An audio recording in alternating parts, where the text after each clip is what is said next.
وصفة النهاردة عايزة أقول لكم تحفة جدًا هتعجبكم أوي، أي حد بيعمل دايت يا جماعة ومش متابع قناتي عايزة أقول لكم فايتكم كتير. هي النهارده هنعمل مع بعض كوكيز الشوفان بطريقة حلوة جدًا، أي حد هيدوقها من إيديكم مش هيصدق اللي دي شوفان خالص. و لو أول مرة تشوفوا قناتي أنا شيماء حمدي ويالّا بينا نسمي بسم الله ونشوف المقادير بتاعتنا النهارده. هنجيب شوفان مطحون هناخد منه كوبايتين ونص، طبعًا الشوفان اطحنيه في البيت أفضل طبعًا، جيبي نوع موثوق فيه. وتبتدي تطحني بقى كوبايتين ونص منه، وهننزل بكوبايتين وهنركن جنبنا كده على جنب نص كوباية وهنعرف بيها كمان شوية هنعمل بيها ايه. ونزلت عليهم بمعلقة صغيرة من البيكربونات ومعلقة صغيرة من البيكنج باودر، وكمان هنزل عليهم برشة ملح صغيرة. وبكده المكونات الجافة مع بعض جاهزة، هبتدي اقلبهم مع بعض. وعايزه اقول لكم يا حلوين كملوا معايا الفيديو للاخر عشان في تفاصيل صغيره بتجري الفيديو عليها، وبعد كده ترجعوا تسالوني في الكومنتات بقى إيه اللي انتي حطيتيه ده. لا عايزاكم تكملوا معايا الفيديو للاخر عشان في حاجات صغيره كده بتقع منكم والوصفه ممكن ما تظبطش معاكم. يلا بقى دوسوا اللايك لو عجبكم الفيديو كمان، وبعد كده هنشوف هنعمل ايه. طبعا خلصنا المقادير الجافة نبتدي نجهز المقادير السايلة. معايا كوباية من الزبدة، طبعا سايلة طبعا او درجة حرارة المطبخ.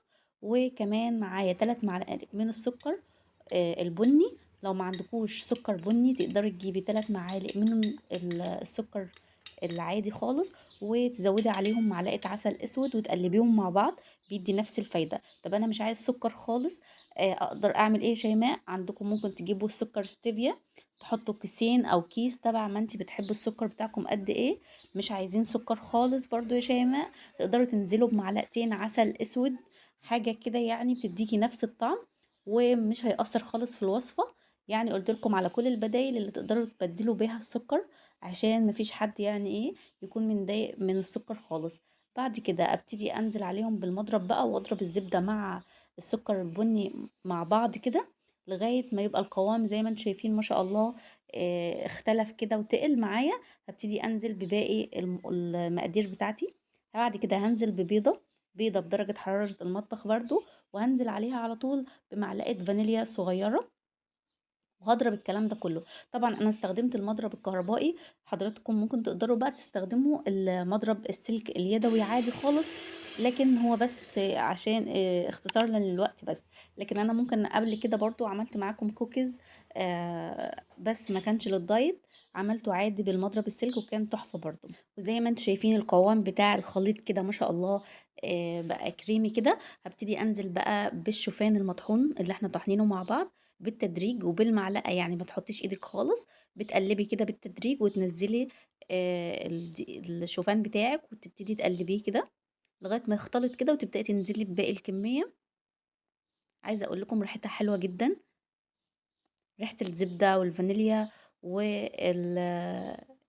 اللي احنا عاملينه والله ريحته جميلة جدا زي ما انتم شايفين. وهبتدي بقى انزل بالكمية كلها واقلبها لغاية ما يختفي خالص الشوفان بتاعنا. وما تنسوش حبايبي تصلوا على النبي في الكومنتات وتكتبوا لي كده من اي بلد بتتابعوني.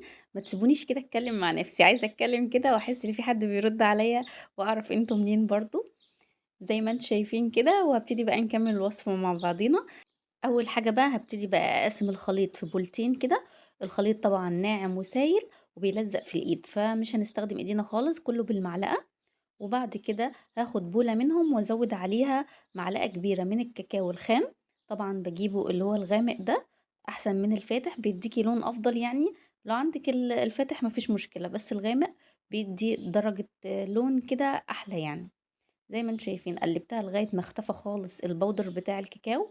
وهنا بقى جه دور نص كوباية الشوفان اللي احنا ركناها على جنب، هنبتدي نقسمها على البولتين بكمية مناسبة بحيث كل بولة تاخد ربع كوباية بالمظبوط زي ما انتم شايفين كده.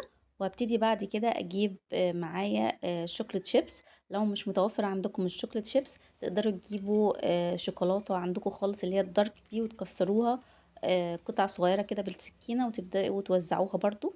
هبتدي اخد كده ربع كوباية وقسمت الربع كوباية على البولتين برضو.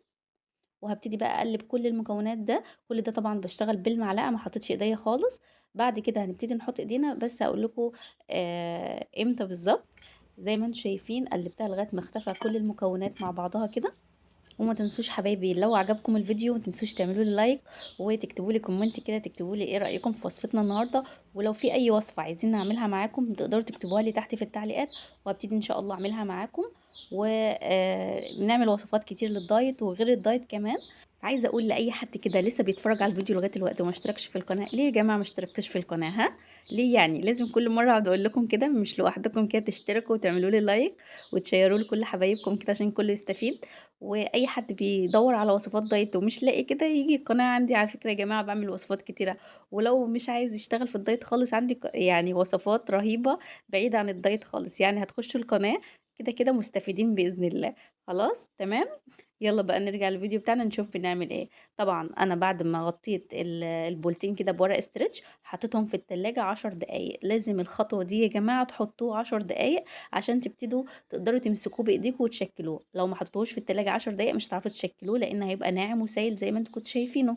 حطيته ال10 دقايق وبعد كده ابتديت بقى اطلعه من التلاجة وابتدي اشكل بقى. طبعا الشكل ده عشوائي خالص. عايزه اقول لكم انا عملت، شوفوا هي صغيره ازاي وعملتها، واما حطيتها في الفرن كبرت معايا ما شاء الله وبقت كوكيزية كده محترمة يعني. لكن انتوا ممكن تصغروا كمان، يعني ممكن اللي انا عاملاها دي تقسموها كمان وتعملوها على 2 ويطلع معاكم كمية اكبر من كده. وتبداوا تشكلوا تشكيل عشوائي، طبعا مش بنسويه ولا اي حاجه، بتاخديه كده بالبركه كده وتبداي تحطيه في الشوكليت شيبس بتاعك وتحطيه في الصينيه بتاعتك الالومنيا. وبحب انا اخبز في الالومنيا بالذات عشان بتوزع الحراره معايا تمام. وهبتدي بقى احطها في التلاجة برضو 5 دقايق عقبال ما اكمل تشكيل كوكيز الشوكولاتة.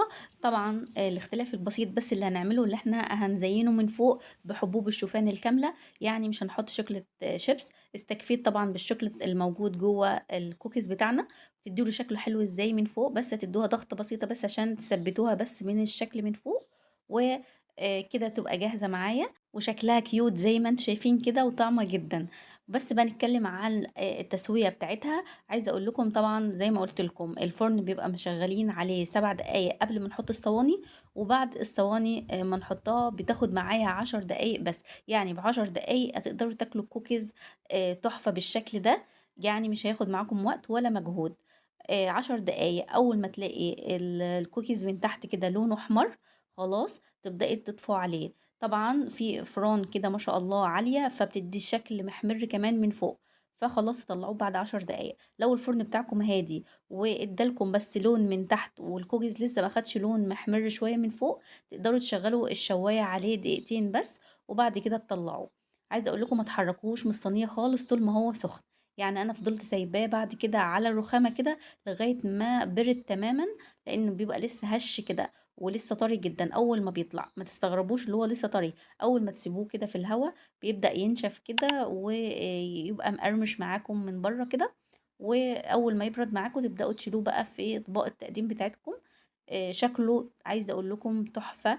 ومش شكله خالص يعني كأنه شوفان، لا شكله كأنه جايباه عادي اللي هو الكوكيز العادي.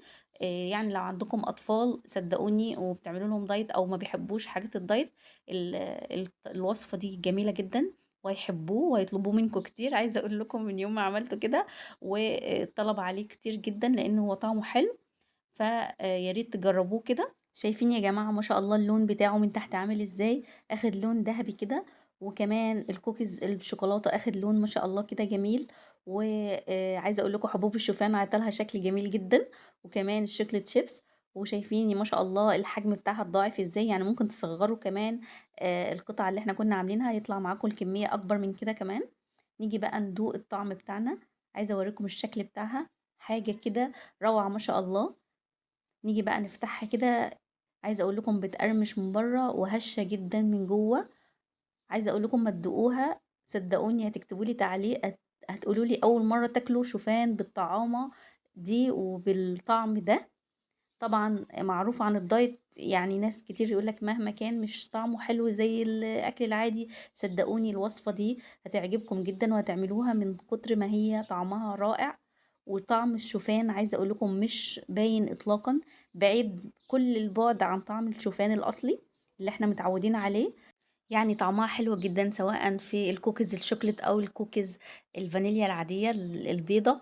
يعني وعايزة أقول لكم ريحتها كمان قالبة الشقة كلّها على ريحة المخبوزات نفسها ريحتها جميلة جدًا، يعني هتعملوه مرّة وصدقوني هتعجبكم جدًا وهتعملوها كتير، وزي ما قُلت لكم برضه أطفال عندكم هيحبوها، ولو أنتم رياضيين طبعًا أو مرضى سُكّري أو بتعملوا أي نوع من أنواع الdiet ومحتارين تاكلوا حاجة مسكّرة إزاي، فما تخافوش طبعًا تقدروا تاخدوا قطعتين كده على كوباية القهوة بتاعتكم تدّيكم الطاقة اللي أنتم محتاجينها والسكريات اللي أنتم محتاجينها بدون قلق، يعني بإذن الله تعجبكم الوصفة وهتناسب ناس كتير أوي، وعايزة أقول لكم لو عجبتكم وصفة النهارده ما تنسوش تعملوا لي لايك كده تقدير منكم ليّا، واشتركوا في القناة لو لسه ما اشتركتوش، وفعّلوا زر الجرس على كلمة الكل عشان يوصل لكم كل فيديو جديد بانزّله، وشير كتير، كتير يا حلوين، وبكده الفيديو بتاعنا خلص واستنوني في وصفة جديدة بإذن الله، ومع السلامة.